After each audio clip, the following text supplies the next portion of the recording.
What happens if you mix the past, present, and future into one? Something that makes you think, most likely. And in part, that's how we arrive to the universe of Pax Britannica.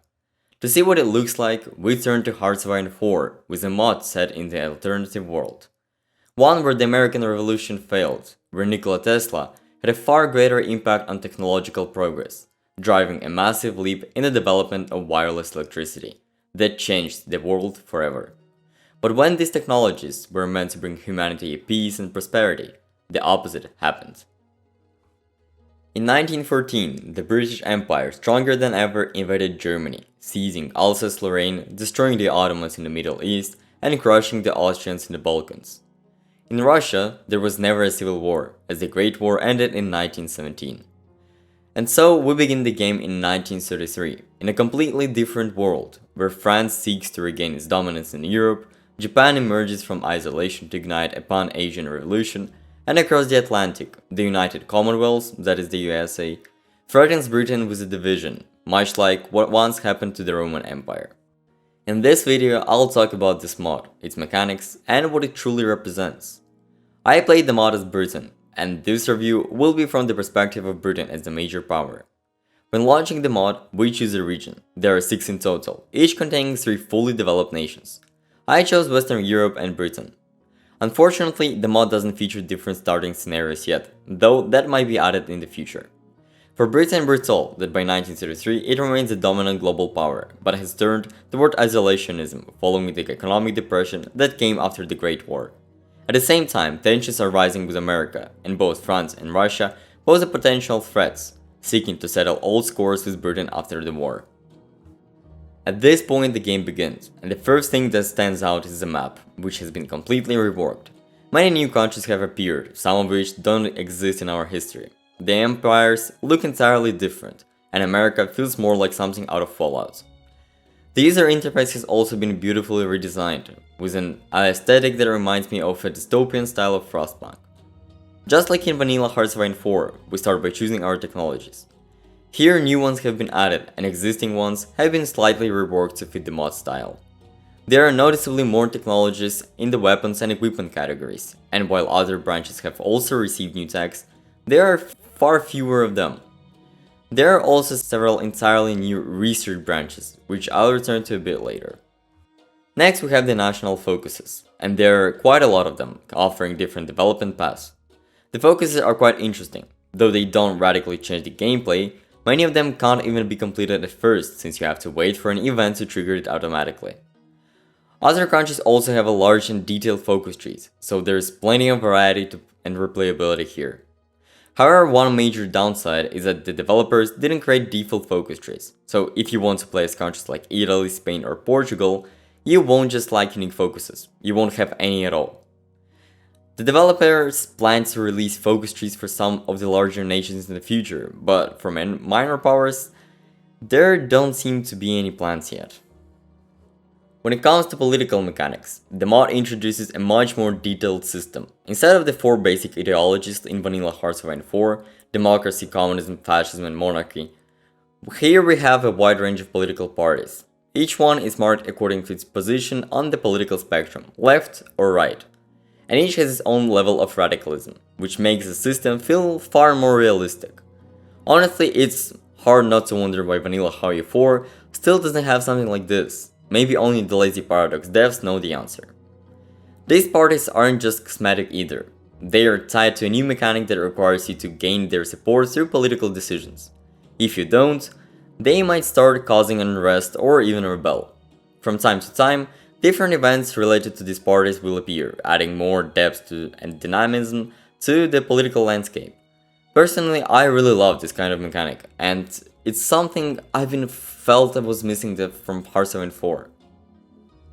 After some time in the game, an event pops up about an orbital war with Russia. Through the decision system, you'll be tasked with assembling and launching spacecrafts to gain control in orbit and win the cosmic race. You'll need to research new models through those same decisions to reduce the risk of failed launches. Once deployed, some satellites can be activated to grant various bonuses. For example, one might increase planning speed, while another enables orbital bombardment. It's essentially a space race similar to the ones between the USSR and the US during the Cold War, only this time it's between Britain and Russia and 30 years earlier. Parallel to this space race, a political standoff begins with the United States, also handled through political decisions. At the start of the game, they're part of our alliance, but over time, tensions steadily rise, potentially leading to war between the American states and Britain. The Americans will repeatedly demand concessions, such as the return of certain territories or other political compromises, and you will have to find balance to avoid an open conflict. In the political interface, there is also a kind of tug of war mechanic between Britain and the US, representing the global struggle for dominance. And now about construction. Besides the nice icons, there are new buildings, agricultural complexes that produce food which can then be used to make rations for soldiers, medical centers that speed up population growth but reduce manpower, Tesla power stations that add 30% to the maximum allowed factories in a region, research centers that speed up research but also reduce manpower. The final new building is an experimental bioengineering and chemical facility. There you can research special projects related to biological and chemical weapons. Now the mod includes chemical and biological weapons, different gases, viruses, and even something called living barbed wire. This can later be used in regions with the same mechanics as nuclear bombs. Chemical weapons don't do much at first, they only reduce local supply and organization by 15%. But through technologies, they can be improved, and later, they'll be able to decimate enemy armies by around 50%. And it's not just weapons of mass destruction. There are new types of armored vehicles, straight out of Star Wars, walkers. Come in various sizes and strengths, basically tanks on the legs that run across the battlefield and shoot.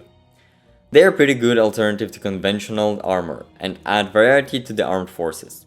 The stats of a duopod battalion can even outperform a light tank in some areas. Some have higher protection and better hard and soft attack values. So overall, they make a solid analog and, in some cases, a substitute for light or medium tanks. The only real downside being their movement speed.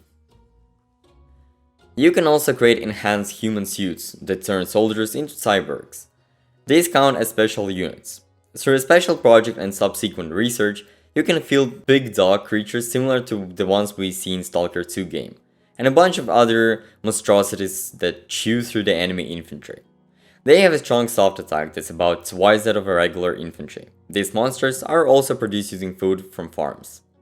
All this weirdness is added to the division designers as battalion options. It looks pretty interesting and helps reinforce the mod's dystopian atmosphere. The developers also tried to rework the doctrine trees, but reworked would be too strong of a word. It's more like they just tinkered with them. Out of all doctrines, only the land doctrine was changed, and it's not far from what we saw in Vanilla Hearthstone 4. The only real change is the bonuses and the icons when you upgrade these nodes. Maybe when a new DLC comes out, they'll bring fully reworked doctrine trees like in Vanilla Hearthstone 4. By the way, I don't know if it's just me, but it feels like they buffed the AI. During wars, it doesn't just smash divisions head on anymore. It looks for weak spots in the defense and tries to make a major breakthrough by throwing a lot of divisions into the sector. It doesn't always succeed though, but when it does, it pushes through to encircle and seize large chunks of territory. Even so, in many cases, the AI's decisions aren't logical, especially on the wide front lines, where it sometimes thinks it's a great idea to send a couple of divisions deep into the enemy territory with no support. And now about the peace conferences. You know how we always complain about paradoxes peace conferences, where the AI makes such ridiculous decisions that you just stare at the map wondering how something like this could even be programmed? Well, to avoid that here, the developers simply decided to remove the standard peace conference system altogether. The reasons, as they warn you with a terrifying red caps locked message when you launch the mods, is that the peace conferences can actually break the mod. The warning looks so serious that you just instinctively click to disable them. This might be connected to the fact that the mod has special war-related events. For example, when a country capitulates, you can choose what type of government it will have and which territories it will keep. When a major war ends, like the one I had with Russian Empire, a message appears announcing that certain countries have won a second Great War.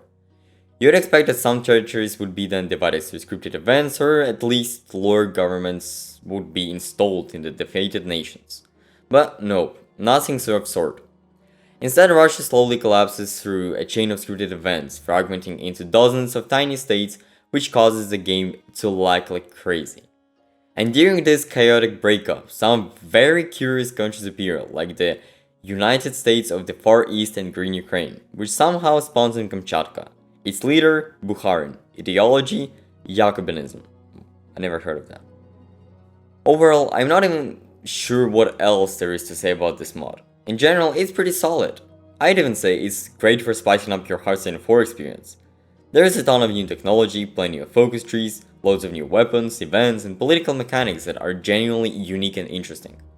I'd call this mod a medium in scale. It's still far from truly massive ones, though developers seem to be updating it and have a roadmap, but judging by how long the process takes, it's clear why some things are missing or incomplete. Some mechanics like peace conferences even had to be removed entirely. Still, the detailed political systems for so many countries deserve praise. Not only does Vanilla Wave 4 lack anything like this, Paradox could never pull that off, but even most mid-sized mods don't come close. One thing worth noticing is that there are no alternative scenarios, just one starting in 1933. Because of that, the game feels incredibly slow-paced, especially since many technologies are stretched far into the future. By 1940, the game starts lagging as badly as vanilla does around 1945. But overall, the mod is excellent, and absolute worth playing at least once. The world building concept is fascinating, and the developers clearly put in a lot of effort to capture a dystopian atmosphere of the Pax Britannica universe. And that's all from me. If I missed something about the mod or got something wrong, feel free to correct me in the comments. Thanks for watching, and see you in the next video.